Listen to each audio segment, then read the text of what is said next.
नमस्कार, स्वागत है आपका ग्रामीण भारत के खास कार्यक्रम ग्रामीण हेल्थ में। मैं हूं जितेंद्र मालवीय। अवसाद या डिप्रेशन को मूड डिसऑर्डर के तौर पर क्लासिफाइड किया गया है। इसे इंसान की उदासी, नुकसान या ऐसे गुस्से के रूप में समझा जा सकता है जिसे किसी इंसान को रोजमर्रा की गतिविधियों पर असर पड़ता है।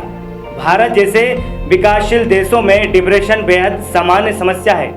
भारतीय युवाओं में तेजी से डिप्रेशन के मामले देखने में आ रहे हैं। एक रिसर्च के अनुसार 13 से 15 साल की उम्र के मध्य का हर 4 में से एक किशोर डिप्रेशन का शिकार हो रहा है। किशोर अवस्था में डिप्रेशन के शिकार व्यक्ति को ऐसा महसूस होता है जैसे पूरी भीड़ उन्हीं को देखकर हंस रही है। भारत में किशोर अवस्था में डिप्रेशन के मामलों में बेतहाशा वृद्धि दर्ज की गई है। इसकी तमाम वजह हो सकती है। इसी विषय पर आज हमारे साथ है doctor Naseem Khan, assistant professor यूनानी मेडिकल कॉलेज। डॉक्टर नसीम जी, आपका ग्रामीण भारत के इस प्रोग्राम में स्वागत है। बहुत बहुत शुक्रिया। नसीम जी, डिप्रेशन या अवसाद के क्या कारण हैं? देखिए, अगर हम बात करें डिप्रेशन या अवसाद की, तो आज के दौर में ये बहुत ही कॉमन प्रॉब्लम हो गई है और इसका कोई एक कारण नहीं है, लेकिन डिप्रेशन के बहुत सारे कारण हो सकते हैं, जिसमें से एक बड़ा कारण होता है कि बच्चों का या उनकी परवरिश, बच्चों की परवरिश और उनके ऊपर प्रेशर और सोसाइटी के रखरखाव और अपनी प्रेस्टीज इशू, ऐसे कई कारण हैं जिसके वजह से कोई भी व्यक्ति किसी भी वक्त में डिप्रेशन में आ सकता है। अभी जैसे देखिए, कोरोना काल चल रहा है और इस कोरोना काल में लाखों लोगों की नौकरियां चली गई। ये डिप्रेशन का बड़ा कारण होगा। आने वाले दिनों में आपके मेंटल पेशेंट्स बढ़ते चले जाएंगे बिकॉज ऑफ आपकी ये चली गई हैं, नौकरियां चली गई हैं, टेंशन में है। डिप्रेशन और अवसाद कितने तरह के होते हैं? अगर हम मूड डिसऑर्डर की बात करें तो इसमें बेसिकली 2 तरह के डिप्रेशंस होते हैं। एक वो होता है जो सेल्फ डैमेजिंग करते हैं लोग आपको, एक होता है दूसरे को डैमेज करना। ये दोनों वजह डिप्रेशन में, और मरीज जो होता है इस दोनों में से किसी एक को एडॉप्ट कर सकता है या उसके लिए वो आतुर हो सकता है। समटाइम इसमें अगर सीवियर डिप्रेशन हो तो बहुत से लोग जो हैं वो सुसाइडल टेंडेंसी होती है, वो सुसाइड कर लेते हैं, या फिर होमिसाइडल होते हैं जो दूसरों को भी मार सकते हैं। इसके लक्षण क्या होते हैं? डिप्रेशन के अगर आप लक्षण की बात करें तो इसमें हम देखेंगे कि जो भी किसी भी इंसान की दिनचर्या जो ज़िंदगी गुजार रहा है और अगर वो उससे हट रहा है तो आप मान के चलिए कि वो कहीं ना कहीं डिप्रेस है। जैसे एक इंसान अगर सुबह 6 बजे उठता था और अब वो किसी भी वजह से, अपनी नौकरी की वजह से 8 बजे 10 बजे उठ रहा है और उसका किसी चीज़ में दिल नहीं लग रहा है, इसका मतलब है वो शख्स डिप्रेशन में जा रहा है, वो व्यक्ति डिप्रेशन में जा रहा है। और अचानक भूख नहीं लगना, ऐसे बहुत खा रहा था अब उसका दिल नहीं करता खाने का, ये भी डिप्रेशन का लक्षण हो सकता है। ज़्यादा नींद आना या नींद नहीं आना, ये भी डिप्रेशन का लक्षण हो सकता है। लोगों से नहीं मिलना या बहुत ज़्यादा लोगों से मिलना, दोनों डिप्रेशन की वजह हो सकती है। अपने आप को अकेलापन से वो दूर रखना चाहता हो तो ये भी डिप्रेशन के लक्षण। ऐसे कई सारे लक्षण हैं जिससे आप कह सकते हैं कि डिप्रेशन की तरफ वो जा रहा है। नसीम जी, मैं एक चीज़ और पूछना चाहूँगा आपसे कि डिप्रेशन या अवसाद किन चीज़ों से बढ़ता है? देखिए, डिप्रेशन की जो मेन वजह है अभी तक मेडिकल साइंस में उसके कई ऐसी वजह समझ में आई हैं रिसर्च के थ्रू कि इसका कारण तो कुछ भी हो सकता है, ये ट्रिगर्स होते हैं, है ना। समटाइम फैमिली हिस्ट्री चलती है। अगर किसी दादी को डिप्रेशन था तो उसके चांसेस जो उसके बच्चों में ज़्यादा जल्दी डिप्रेशन के आ सकते हैं। तो इसमें ये कहना कि डिप्रेशन की क्या वजह हो सकती है एग्जैक्ट, तो होता क्या है कि आपके ब्रेन में सारी कई केमिकल्स रिलेशन चलते रहते हैं और वो कहीं ना कहीं वो रिलेशन किसी वजह से गड़बड़ हो जाते हैं। जैसे अब मैं आके बात कहूँ, एक हार्मोन है सेरोटोनिन हार्मोन ब्रेन से निकलता है। उसका फंक्शन क्या है, वो आपको खुश रखता है। सेरोटोनिन अगर निकल रहा है तो आप खुश होंगे, लेकिन किसी भी वजह से डिप्रेशन में क्या होगा कि इस हार्मोन का निकलना कम हो जाएगा तो आप अवसाद के इसमें आ जाएगा। यदि कोई व्यक्ति डिप्रेशन या अवसाद से पीड़ित है तो वो उसको ये बीमारी फिर से जकड़ सकती है क्या? देखिए, बिल्कुल डिप्रेशन के साथ ऐसा है कि बार बार भी इंसान डिप्रेस हो सकता है, एक बार डिप्रेस होकर ठीक भी हो सकता है और वो ज़िंदगी भर भी डिप्रेशन में रह सकता है। तो सबसे इम्पॉर्टेंट इसका है कि अगर कोई भी आसपास पड़ोस में अगर हमें लगे कि डिप्रेशन में जा रहा है या जाने वाला या डिप्रेस्ड है, तो उसके लिए जो सबसे इम्पॉर्टेंट होती है चीज़ वो होती है उसको उस इन्वायरमेंट से निकालना। उस रोज़मर्रा के इसमें जो कुछ भी है उससे उसको अलग करना, ये पहला ट्रीटमेंट होता है डिप्रेशन के मरीज़ का।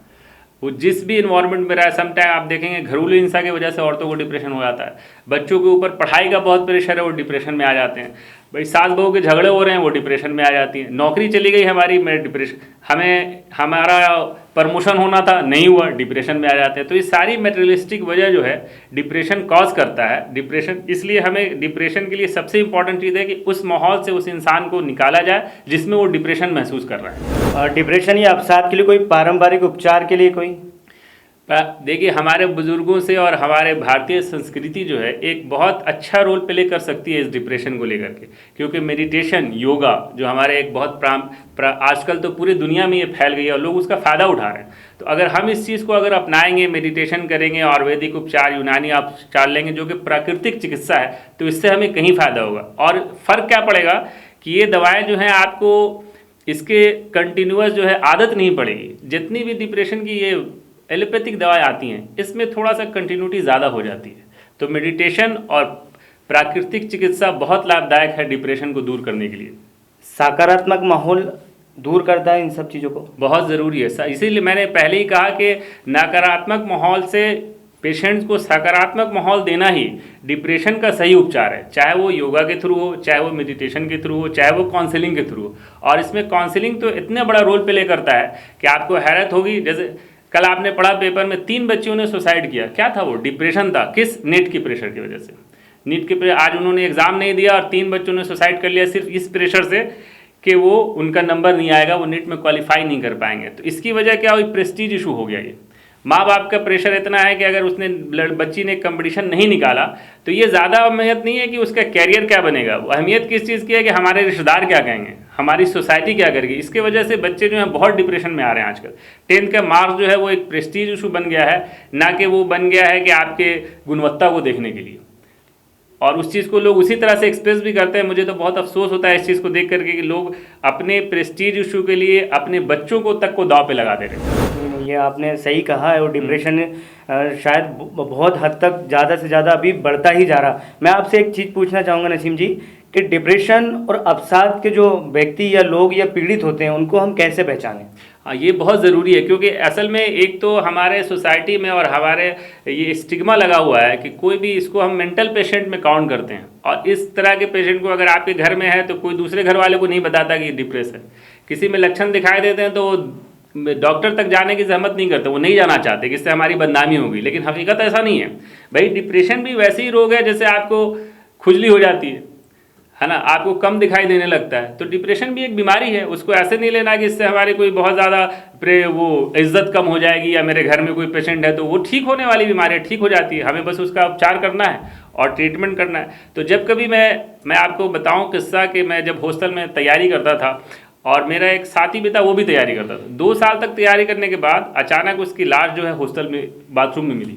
यही नीट का प्रेशर था, मेडिकल में उसको लग रहा था कि नहीं है, मैं भी करूँ। लेकिन मैंने उसको गौर करता था, वो पिछले 2 महीने से वो सबसे अलग हो गया था। ना मुझसे बात करता था, ना किसी और से बात करता था, अकेला बैठा रहता था या पढ़ता रहता था। तो उसको कहीं ना कहीं वो लक्षण दिखाई दे रहे थे, लेकिन हम में से या किसी ने उस चीज़ को नोटिस नहीं लिया। अगर हमने नोटिस लिया होता, उसको समझाया होता, उसके बड़े भाई ने समझाया होता, तो शायद वो सुसाइड ना करता। जैसे अभी आपने आपका किस्सा सुनाया तो मैं इसमें एक थोड़ी सी चीज़ आपसे बोलना चाहूँगा कि जिस तरह के बच्चे और माँ बाप फैमिली में जो प्रेशर्स होते हैं, ये सारी चीज़ें, तो आप क्या कहेंगे कि मतलब कि ये प्रेशर को कैसे दूर किया जाए और लोगों में अवसाद या डिप्रेशन ना हो, इसके लिए क्या करें पेरेंट्स या अन्य जो भी? सबसे ज़रूरी चीज़ है, मैं सभी अभिभावकों को कहना चाहूँगा अपनी तरफ से कि कभी भी कृपया करके अपने बच्चों को अपना प्रेस्टीज इशू, अपनी सोसाइटी में उसको ना बनाए, उसको मोहरा ना बनाए। अगर आपके बच्चे का 60% मार्क्स आया है, किसी दूसरे का 80% मार्क्स आया है, तो आप अपने बच्चों को ये ना कहें कि तुम्हें कुछ नहीं आता, उसका 80% आया है, उसका 90% मार्क्स आया। आप कभी ये ना कहें। बच्चों की हौसला अफजाई, उनको प्रेरणा देना बहुत ज़रूरी है। और वो भी किससे होगा? माँ बाप की ये जिम्मेदारी होती है कि भाई बच्चा वो सपोर्ट चाहता है। आजकल तो वैसे भी न्यूक्लियर फैमिली हो गई है, माँ बाप होते हैं, बच्चा होता है। पहले की हमारे परंपरा थी कि सब साथ में रहते थे। अब कुछ मजबूरियाँ हैं, जब अलग अलग लोग रहते तो वहाँ पे दादा दादी का सपोर्ट होता था, नाना नानी का सपोर्ट होता था। बाप ने डांट दिया तो दादी ने उसको पुचकार दिया, तो वहीं तक वो चीज़ें उसकी बहुत नॉर्मलाइज हो जाती थी। आज क्या होता है कि बाप तो शाम तक बाहर है, वो बाहर से आया, उसने देखा लड़के का नंबर कम आया, डांट लगा दी। उससे ये भी नहीं पूछा कि बेटा इसकी वजह क्या थी, क्यों नंबर कम आया, क्या प्रॉब्लम। अब बच्चों में अवसाद होने लगा। अब उसके ना वो पढ़ पाएगा ठीक से, ना वो दिन भर अपने काम कर पाएगा और वो कंटिन्यू डिप्रेशन में ज़्यादा चला जाएगा और फिर उसका नतीजा वही होता है, या तो वो सुसाइड करेगा या कोई क्राइम करेगा या फिर अपने आप में वो गुम हो जाएगा। जिस तरह डिप्रेशन में लोग सच में ये सब चीज़ें हमको भी देखने को मिलती है, आप भी देखती हैं, आप तो बिल्कुल। डॉक्टर है, आपके पास आते ही होंगे, तो इस बीमारी के इलाज में या जो डिप्रेशन या अवसाद में है तो उसको कंटिन्यू दवाई लेने से वो ठीक हो सकता है या दवाई लेनी ही पड़ेगी जीवन भर के लिए इन सब चीज़ों को दूर नहीं, करने के लिए? ऐसा नहीं है। माइनर डिप्रेशन जो बिहेवियरल थेरेपी और काउंसलिंग से ही ठीक हो जाती है, उसमें दवा की ज़रूरत नहीं पड़ती। इसकी ग्रेडिंग होती है, जैसे सीवियर डिप्रेशन हुआ, माइल्ड डिप्रेशन हुआ या माइनर डिप्रेशन हुआ, हम इसको 3 कैटेगरी में बांट सकते हैं, माइनर डिप्रेशन, माइल्ड डिप्रेशन और सीवियर डिप्रेशन। तो माइनर डिप्रेशन के केस में कि अगर उसको माहौल से अलग करें, उसको अच्छा माहौल दें और उसकी काउंसलिंग करें तो वो ख़त्म हो जाएगी। भाई माइल्ड डिप्रेशन में आपको अगर उसकी नींद नहीं आ रही है तो आपने उसको एक नींद की गोली दे दी तो और धीरे धीरे उसको माहौल उसके फेवरेबल कर दिया, वो ठीक हो। दवाइयों की ज़रूरत सीवियर डिप्रेशन में पड़ती है, जिसमें जहाँ तक जब केमिकल्स इन्वॉल्व हो जाते हैं तो फिर आपको कुछ दिन उसकी दवाइयाँ कंटिन्यू करनी पड़ती है विथ काउंसलिंग। तो ये मतलब लाइफ टाइम लेने की ज़रूरत नहीं? नहीं नहीं नहीं नहीं, और बिल्कुल उनके नहीं, कोई बिल्कुल नहीं। दुष्प्रभाव या कोई ऐसा असर जिसपे जो हमारा पेशेंट है जिसको ये सब चीज़ें हैं तो कंटिन्यू मान लो उसको आदत होगी तो फिर? नहीं नहीं, डिप्रेशन तो खुद ही एक बहुत ही खतरनाक बीमारी है। डिप्रेशन की अगर आप दवा नहीं देंगे तो खुद से तो नहीं ठीक होगा, मतलब अगर आप उसको उपचार नहीं करेंगे, बिहेवियरल थेरेपी नहीं देंगे, उसको माहौल से नहीं होंगे तो अपने आप ठीक नहीं होगा। जैसे बहुत सी बीमारी बॉडी जो है अपने आप उसको ठीक कर देती है, डिप्रेशन के साथ ऐसा नहीं है। डिप्रेशन में आपको किसी तरह की ट्रीटमेंट चाहिए ही चाहिए, चाहे वो आप बिहेवियर से करें, चाहे वो आप काउंसलिंग से करें, चाहे वो मेडिकेशन से करें, चाहे मेडिटेशन से करें या फिर ड्रग से करें, उसकी ज़रूरत पड़ेगी ही, अपने आप ठीक नहीं होगा। क्या लंबी बीमारी मानसिक स्वास्थ्य को डिस्टर्ब कर सकती है? बिल्कुल, ये बीमारियां जो हैं वो बहुत सारे रहते हैं, हमें आईसीयू में पेशेंट्स होते हैं, वो बीमारियों को ठीक होने के बाद डिप्रेशन में जाते हैं। जैसे सपोज आप मान लीजिए किसी का पैर कट गया, अब तो उसके पास पैर बचा नहीं है, अब डेफिनेटली वो डिप्रेशन में जाएगा। तो अब वहाँ पे उसकी कोई दवा नहीं काम करेगी, सिर्फ उसको आप इनकरेज करके ही उसको वापस अपने लाइफ में ला सकते हो। और लाते हमने देखा, भैया आप देखेंगे अभी आज की सोसाइटी में क्या है कि ये वो क्या नाम है, एक लड़की ने एक पैर से ही उसने एवरेस्ट फतह किया है। हाँ किया है ना, आपको भी पता होगा। एक पैर से उसने उसकी टांग कट गई एक्सीडेंट में, तो उसको वो लोग ज़्यादा उसके इसके लायक हैं, मतलब अप्रिशिएट करने के लायक हैं वो लोग जिन्होंने उनको इनकरेज किया कि भाई तुम कोई प्रॉब्लम नहीं है, तुम कर, तभी वो ऐसा कर पाई, अकेले नहीं कर पाती। उसके लिए माहौल बहुत ज़रूरी होता है। अभी कुछ देर पहले आपने एक क्वेश्चन का जवाब दिया था, मैं वही फिर से पूछना चाहूँगा कि डिप्रेशन या अवसाद से हम बच्चों को कैसे दूर रख सकते हैं? क्योंकि अभी आप जैसे आप ही ने बहुत सारे एग्जाम्पल हमें दिए कि पढ़ाई से लेके और नीट के एग्जाम और ये सब चीज़ें, तो कैसे हम दूर कर सकते हैं? देखिए, सबसे ज़्यादा ज़रूरी है कि बच्चों के साथ हम फ्रेंडली हों। जी, बच्चों जैसे आप अगर बच्चों के साथ फ्रेंडली होंगे, उनकी हर प्रॉब्लम को डिस्कस करेंगे और उनको ये समझेंगे ये मेरा सबसे नज़दीक का है, और उसको किसी भी कम्पिटिटिव इंकरेज करेंगे लेकिन उस पर प्रेशर नहीं डालेंगे। इंकरेजमेंट और प्रेशर में बहुत फ़र्क होता है। अभी आपने देखा होगा एक फिल्म आई थी छिछोरे, अगर देखा हो। हाँ। तो बच्चों के डिप्रेशन पे बहुत अच्छी फिल्म बनाई है। ये अलग बात है कि उसके हीरो ने ही सुसाइड कर लिया, बट वो बहुत अच्छी फिल्म थी। वो कंपटीशन का प्रेशर था। क्या होता है कि बाप अपनी नाकामियों की कहानी उसको सुनाता है, तो आप ये समझ लें कि अगर आप अपने बच्चों को अपनी नाकामियाँ और अपनी उपलब्धियाँ अगर बता रहे हैं तो उसके बच्चों के ब्रेन पे बहुत फ़र्क पड़ता है। उनको लगता है कि हम अपने फादर के बराबर हैं, इन्होंने भी गलतियाँ की हैं, मुझसे भी गलतियाँ हो रही हैं, उन्होंने भी स्ट्रगल किया है, मुझे भी ज़िंदगी में स्ट्रगल करना है, उन्होंने भी कुछ नहीं पाया है तो हो सकता है मुझे भी लाइफ में बहुत कुछ चीज़ें से नहीं मिलेगा, तो कोई फ़र्क नहीं पड़ता। फ्रेंडली अप्रोच होना बच्चों के साथ सबसे ज़्यादा ज़रूरी है। उनकी हर प्रॉब्लम को समझा जाए और उनको किसी भी तरह के कम्पिटिटिव टूल नहीं बनाया जाए। ये एक चीज़ और पूछूंगा आपसे मैं, किस बात को लेकर जैसे कोई पेशेंट या मरीज डिप्रेशन में, तो वो किन चीज़ों को लेकर बार बार वो परेशान होता है और इसके दुष्प्रभाव क्या हो सकता है? क्या वो इस बीमारी को लेकर वो गलत कदम भी उठा सकता है या कुछ भी कर सकता है इस टाइप में? हाँ, देखिए, आपने बहुत अच्छा सवाल किया। अगर आप स्टैटिस्टिक्स पढ़ रहे हो तो आज ही पेपर में आया कि कोरोना के हैबत से 800 लोगों ने सुसाइड किया पूरे वर्ल्ड में। 800। क्या है ये? कोरोना उतनी प्रॉब्लम नहीं है जितना उसको लोगों ने उसको हैवक बना दिया, और एक ऐसी चीज़ उसको लगा कि भाई हम अब कोरोना हो गया तो हम बचेंगे नहीं, कोई लोग मेरे पास नहीं आ सकेगा, तो किसी ने हॉस्पिटल से छलांग लगा दी, किसी ने। लेकिन अगर उन्हीं के लोगों ने बताया होता कि नहीं ये तो खांसी जुकाम है, अभी ठीक हो जाएगा, भले वो डेथ कर जाता।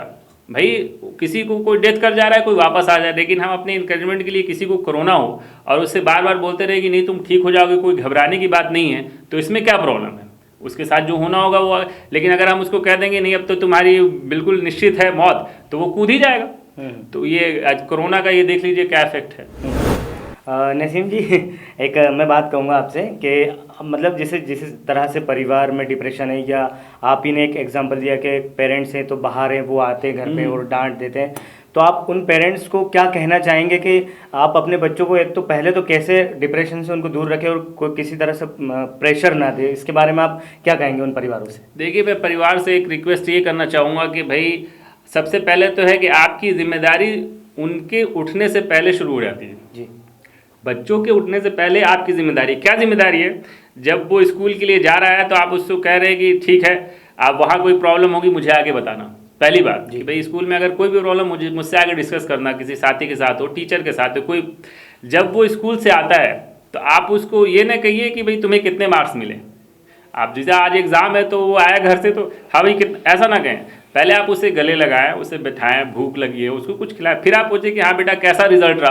बोला कि पापा मेरे इतने नंबर आए, भले उसके कम आए, ठीक है कोई बात नहीं, अगली बार आएंगे और मेहनत करो। तुमने जितनी मेहनत की उतने उसके लिए बहुत है। हर आदमी का सिर्फ मार्क्स ही सब कुछ नहीं है, हर इंसान में अलग अलग टैलेंट होता है, उसको पहचानना चाहिए, अपने बच्चों को टैलेंट पहचानना चाहिए। और उसके लिए बच्चों का सबसे बड़ा सपोर्ट उसके माँ बाप है, उसके पीछे हमेशा खड़े रहें तो कभी बच्चा आपका डिप्रेशन में नहीं जाएगा, कभी नहीं। जैसे मैं अपने बच्चों के साथ खेलता भी हूँ, उसको घूमने भी ले जाता हूँ, बिल्कुल बिल्कुल ईजी, और मुझसे हर चीज़ डिस्कस भी करता है, और कभी कोई चीज़ सही बात उसको बताते रहें तो यही काम आएगा, ना कि नंबर लाओ, इससे कुछ नहीं होगा। सही बात है। पेरेंट्स का कर्तव्य होता है, अपने माता पिता का कर्तव्य होता है कि अपने बच्चों को देखभाल करे, कोई प्रेशर या किसी भी चीज़ का ये ना करे। मैं आपसे पूछना चाह रहा हूँ, हिंदुस्तान में कितने प्रतिशत लोग डिप्रेशन या अवसाद से ग्रसित है? देखिए, आज की स्टैटिस्टिक्स की बात करें तो आप जान जाएंगे कि हर 20 में से एक आदमी डिप्रेशन का शिकार है। तो आप समझ लीजिए इस, और सब प्रॉब्लम ये है कि वो सीन में नहीं है। यही डिप्रेशन के सिर्फ 1% मरीज ही क्लिनिक तक आते हैं, बाकी क्या होते हैं, बाकी घर पे होते हैं और उनकी डायग्नोसिस नहीं हो पाती, और उसी डिप्रेशन में फिर उसका इफेक्ट बहुत बुरा होता है। तो सबसे हमारी सोसाइटी में ड्यूटी है कि अगर हम किसी को भी ज़रा सा एहसास हो कि नहीं डिप्रेशन में है तो उसको क्लिनिक तक लेकर आएँ, काउंसलर तक लेकर आएँ, उसके माहौल को बदलें, तभी हम इस बीमारी पर काबू पा सकते हैं। क्योंकि इसके कॉन्सिक्वेंस बहुत ज़्यादा है। भाई वो मर्डर भी कर सकता है, चोरी भी कर सकता है, उसको शराब की भी लत लग सकती है, वो गांजा भी पी सकता है, वो अपने माँ बाप का भी मर्डर कर सकता है, बहुत कुछ कर सकता है, और ख़ुद अपनी ज़िंदगी को बर्बाद कर सकता है। इसलिए हमारे अगर कहा जाए कि व्यक्ति और नागरिक के कर्तव्य के कहे तो हमारा कर्तव्य बढ़ जाता है इस बीमारी को लेकर के। बहुत बहुत धन्यवाद नसीम जी। डिप्रेशन या अवसाद से प्रभावित 25% लोग इसके लिए परामर्श नहीं लेते हैं और चुपचाप तकलीफ झेलते रहते हैं। भरोसा, प्यार और प्रियजन की ओर से समझदारी भरे बर्ताव में, साथ ही मनोचिकित्सा एवं चिकित्सीय देखभाल आपका बचाव करते हुए जीवन की मुख्य धारा से जोड़ता है। यह तेज और कठिन हो सकता है, लेकिन उबरना असंभव नहीं है। सहायता मौजूद है और थोड़े ही प्रयास से आप अपने जीवन से डिप्रेशन या अवसाद को बाहर निकाल सकते हैं। इसके लिए इलाज का पहला कदम है, जिस तरह के डिप्रेशन या अवसाद से आप गुजर रहे हैं उसका प्रकार पहचानना। आप इस बीमारी को हल्के में ना लें। फिलहाल आज के अंक में इतना ही। डॉक्टर नसीम, आपने हमारे दर्शकों को जरूरी जानकारी दी है, उसके लिए धन्यवाद। साथियों, आपसे फिर होगी मुलाकात। नमस्कार।